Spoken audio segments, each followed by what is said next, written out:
Hi guys, welcome to H P electrical works. Last ವಿಡಿಯೋದಲ್ಲಿ ನಾವು U P S batteries calculation ಯಾವ ಥರ ಮಾಡಬೇಕು ಅನ್ನೋದ್ರ ಬಗ್ಗೆ ತಿಳ್ಕೊಂಡಿದ್ವಿ.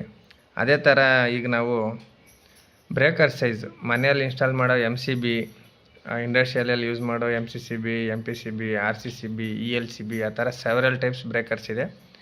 ಆ ಥರ ಯಾವುದೇ ಥರದಾಗಲಿ ನಾವು ಯಾವ ಥರ ಕ್ಯಾಲ್ಕುಲೇಷನ್ ಮಾಡಬೇಕು ಅನ್ನೋದ್ರ ಬಗ್ಗೆ ಸ್ವಲ್ಪ ತಿಳ್ಕೊಳ್ಳೋಣ.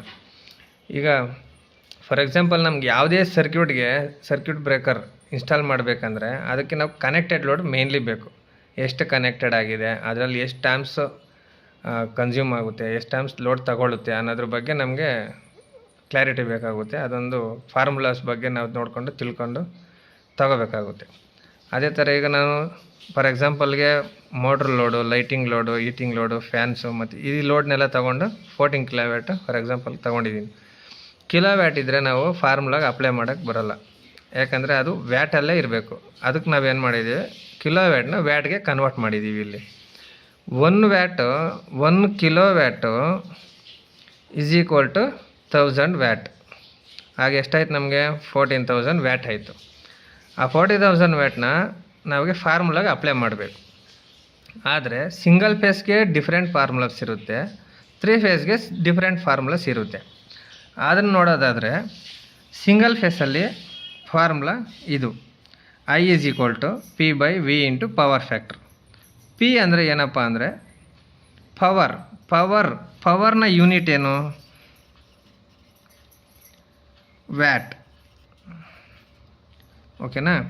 ಈಗ ಪವರ್ ನಮಗೆ ಬೇಕು ಅಂದರೆ ಇಲ್ಲಿ ಕಂಡಿಟ್ಕೊಂಡಿದ್ದೀವಿ ನಾವು 14,000 ಡಿವೈಡೆಡ್ ಬೈ 230 ಯಾಕಪ್ಪ ಅಂದರೆ ವಿ ಅಂದರೆ 230 ಮೀನ್ಸು ಸಿಂಗಲ್ ಬೇಸಲ್ಲಿ 215 ಯೂಸ್ ಮಾಡ್ತೀವಿ, 210 ಯೂಸ್ ಮಾಡ್ತೀವಿ, 220 ಯೂಸ್ ಮಾಡ್ತೀವಿ, 240ವರೆಗೂ ಯೂಸ್ ಮಾಡ್ತೀವಿ, 230 ಯೂಸ್ ಮಾಡ್ತೀವಿ. ಅದೇ ಥರ ನಾನು 230 ತೊಗೊಂಡಿದ್ದೀನಿ ಇಂಟು 0.8 ಪವರ್ ಫ್ಯಾಕ್ಟ್ರ್ 0.8. ಯಾಕಂದರೆ ಆ್ಯಸ್ ಪರ್ ಸ್ಟ್ಯಾಂಡರ್ಡು 0.8 ಮಿನಿಮಮ್, ಅದಕ್ಕಿಂತ 0.8 ಹೋಗ್ಬಾರ್ದು ಪವರ್ ಫ್ಯಾಕ್ಟ್ರ್, ಅದಕ್ಕಿಂತ ಹೈಯರಲ್ಲಿರಬೇಕು.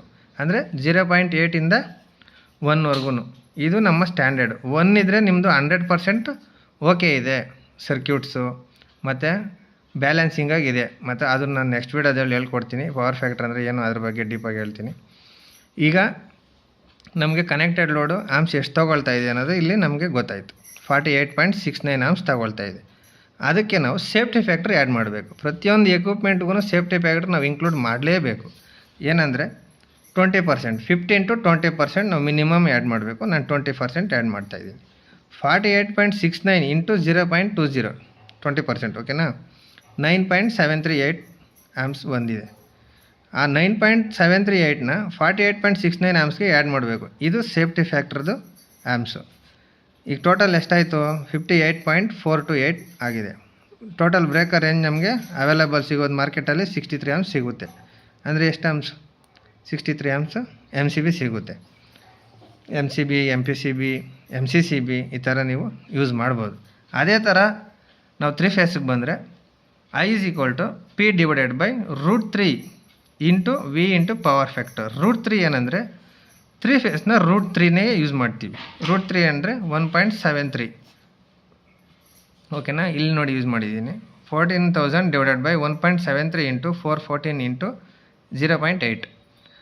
414 ಯಾಕೆ ಯೂಸ್ ಮಾಡಿದ್ದೀನಿ ಅಂದರೆ 3 ಫೇಸ್ ಟು ಫೇಸ್ ವೋಲ್ಟೇಜ್ ನಮಗೆ ಎಷ್ಟು ಬರುತ್ತೆ ಅಂದರೆ 410, 415, 420, 440ವರೆಗೂ ನಾವು ಯೂಸ್ ಮಾಡ್ತೀವಿ, depend upon required of equipment.